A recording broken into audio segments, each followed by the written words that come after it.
নন্দীগ্রাম ছাড়লেন মুখ্যমন্ত্রী। ভবানীপুরের বিধায়ক হিসাবে শপথ নিলেন শুভেন্দু অধিকারী।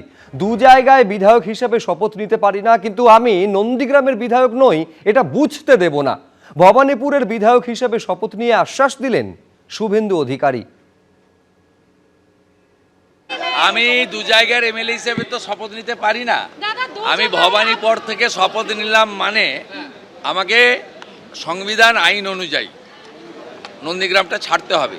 ছাড়লেও আমি নন্দীগ্রামের মানুষকে কথা দিতে পারি, 2009-এর 5ই জানুয়ারি ফিরোজা বিবি জেতানোর পর থেকে আমি এমএলএ ছিলাম না, কিন্তু আমি নন্দীগ্রামের সব দেখাশোনা করেছি।